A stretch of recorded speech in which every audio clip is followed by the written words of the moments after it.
Tyler. How are you doing? Good. How are you? Great.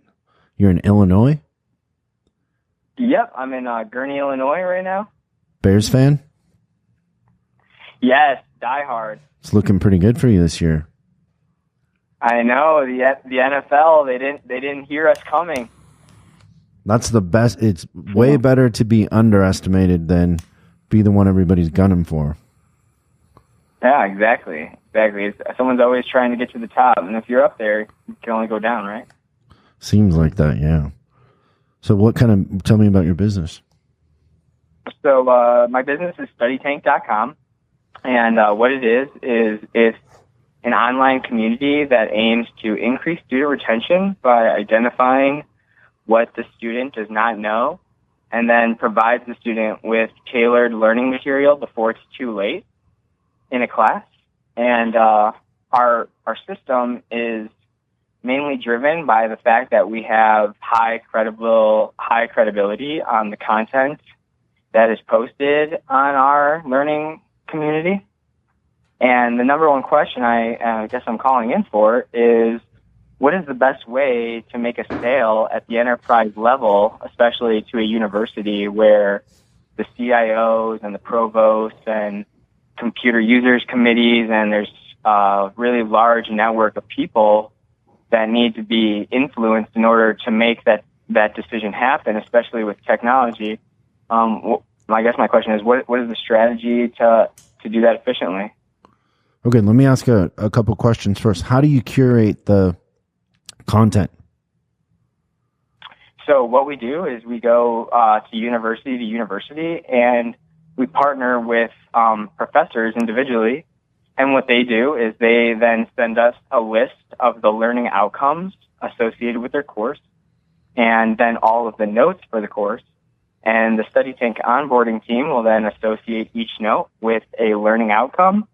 And then the student has the ability to see all the learning outcomes in a list view.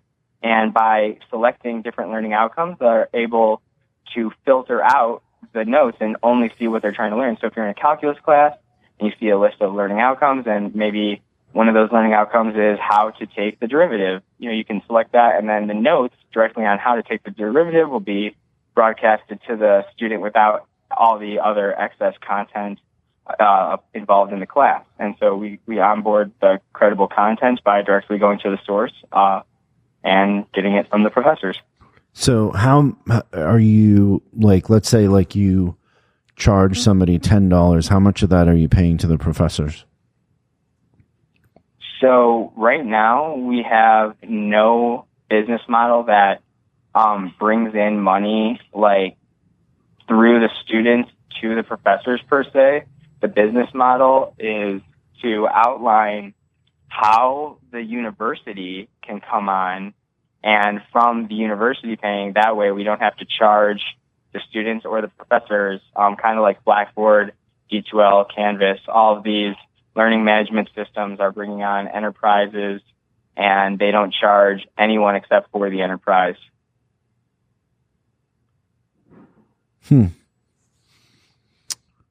Yeah, but what you're providing is a little bit different, right? So those other ones are learning platforms, aren't they? Aren't you providing basically a condensed cheat notes?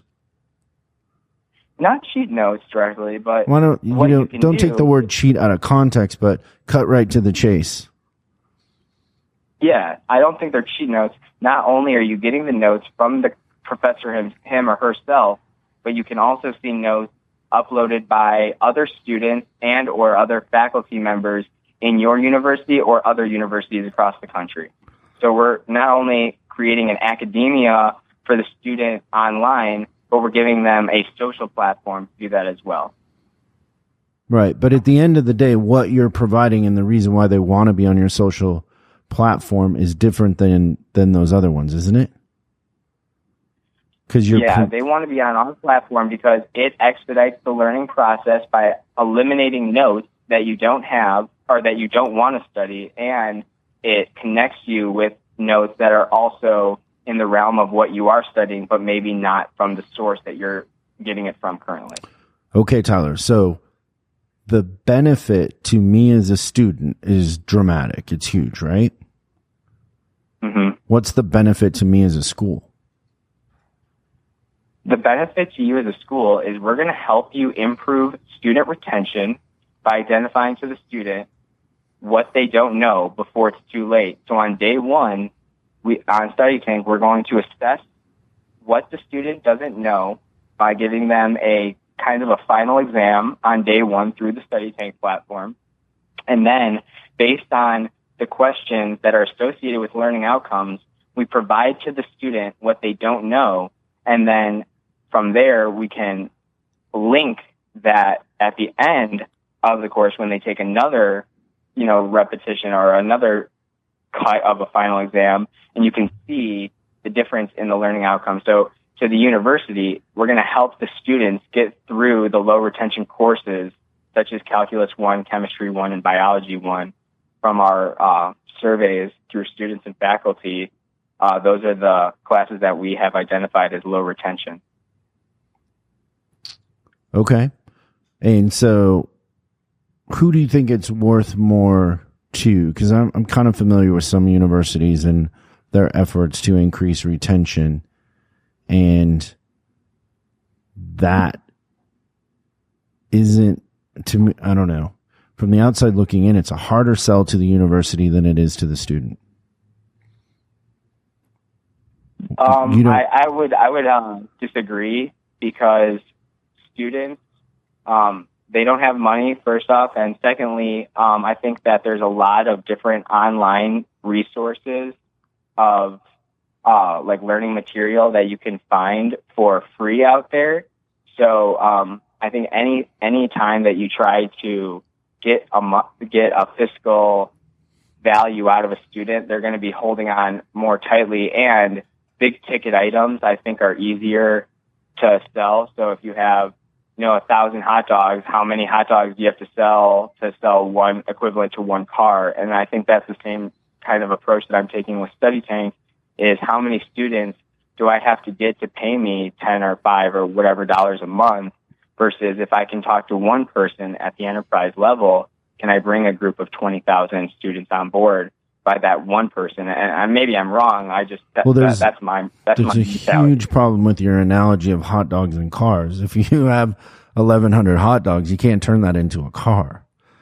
And so I'm talking about sales revenue. How many hot dogs do you have to sell to get an equivalent net revenue for selling one vehicle? If you're selling hot dogs, you're selling hot dogs. And so what you're selling is what you're selling, and the benefit is bigger to the student than it is to the college. And usually when there's a gap in benefit value, the money usually is in who has the most benefit. So I believe you could get colleges to participate with you and give you access and help you, but your revenue is probably better, and students do have money, that you charge students a login and access. So you have the social part and you tease them with some of them up front, but to have full access, it's more important to them to get good grades than it is for the college to have retention through you, and then sell advertising on there too, and sponsorships and things like that. But that would be the easiest way to monetize. You're going to have a harder time getting colleges to pay for that. Yeah, I agree. I think that having the college come on board is going to be a massive task, and it has been. But we've seen a lot of professors at the entry level for for freshmen, for Calc 1, Physics 1, entry level courses. They like the fact that it's learning outcome centered rather than just content centered. And that's what a lot of learning management systems do. But I do agree that, students have some money, but it's tight. And I think that to get them to spend it, you have to make it worthwhile. I think Tyler, the way you're going about it sounds like it's very worthwhile. You're going right to the source. Nobody else goes right to the source. So don't discredit the fact that you're doing something really, really well. Your leverage is in you're going right to the source. And there are plenty of companies out there that are selling notes that are charging and making money, and students will buy it. But I think you're right. your positioning is very strong. So I would stop saying that students don't have money, because they do have money and they buy all kinds of crazy crap. Yeah. And your crazy crap just happens to be more valuable than most crazy crap. So I wouldn't think, it's that old saying, if you think you can or you think you can't, either way you're right. But you have a great idea, and I would just rethink that if you were giving it to the college and helping with retention, you maybe later on can charge them, but you're going to have a hard time scaling really fast by asking them for money, because if they say no, you're stuck. If students are paying for it, you'll scale really fast. You'll have bandwidth. You can sell advertising. You can sell all kinds of stuff and charge levels of membership, and people will pay for it, because you're basically taking them right to exactly what they need, and you're saving them tons of time. And so I don't know, there's plenty of students out there that would pay for that so they can spend more time drinking beer. Awesome. Yeah, no, I agree. And maybe you're right. Maybe I do have to start, analyzing a little bit more, from a value proposition on who my buyer is. Because, I think that if I can sign up students as recurring members and, provide them with content that's actually going to make them successful in the course, I think that has a lot of value. I agree. Yeah, I got a guy here that says that he skipped all 8 of his classes and bought notes from classmates and passed. So that's the kind of talent I'm dealing with here. Yeah, I feel you. Well, that's a beauty of Study Tank, is that search engine, right? So, if the professor comes on board and you're lucky to have a Study Tank class associated with the course notes, I was in a course called Database Systems, and there was a midterm, and one of the people in my class, they uploaded a note to Study Tank of their midterm review, and I saw that on the website, and 75% of the stuff that they wrote on their personal midterm review by just going through the content was course material that was on the exam. So, someone that can offer, if one person who's at the top of the class uploads notes to Study Tank for the rest of the class, not only can that benefit that person by just taking the notes and guaranteeing that they're taking them, but you're actually helping the whole course get every student in the course get through, and overall increasing retention, which I think is a big thing to colleges these days. Yep. Well, you'll scale a lot quicker going that way and selling advertising and then having the students pay, because the colleges, if you want to give them the value of increasing retention without any cost to them, because so many people are trying to do things with colleges. Your added value to them is free. And then you could have some sort of system in there where there's, a financial incentive for the professors and students to upload their stuff too. Kind of like a Motown model on downloads, where you share, 5% or something to absolutely. Yeah. We were thinking about going towards a model to, help incentivize the posting of content by the student, whether we sign up, a student ambassador in some classes, or we, have a TA be putting on supplemental material onto the Study Tank courses. And really, from the research that we've done, we've established that two major things that are needed for student retention is the academia itself, but also the seamless social experience around learning that material. So what that means is, if someone sits in a classroom and gets hand delivered the academic material on how to, bake a cake, that's one way of learning. But another way of learning that's even better is that social interaction when you and a friend actually bake the cake together. And the studies on retention for knowledge show that, if you have both an academic and a social exposure, that you're going to retain that information a lot better. So that's what we aim to do on Study Tank, is give that outside interaction about the content to the student. Yeah, I agree. And I wrote a book on gamification, which is the same thing, that gamification and interaction increase cognitive learning, they increase performance, all kinds of things. So no, you're right on. Well, I think you got a really good idea there and model. And I know it's hard to swallow, but I think you're better monetizing the other way. It'll move quicker.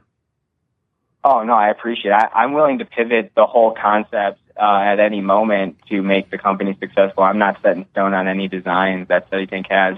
We're definitely a very open-minded company in that way, and we want to take the best approach that makes it, the best for our users, but also our customers, if those are two different roles. How old are you, Tyler?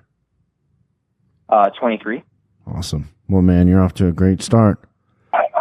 All right, well, Chris, it was a pleasure talking with you. And how you talk, you're going to do big things. I'm excited for you. Well, thank you so much. Well, anytime that you are interested in learning more about the tank or have any other, needs to talk or anything like that, I would love to further conversation about anything. Awesome. Thanks, Tyler. Have a great week.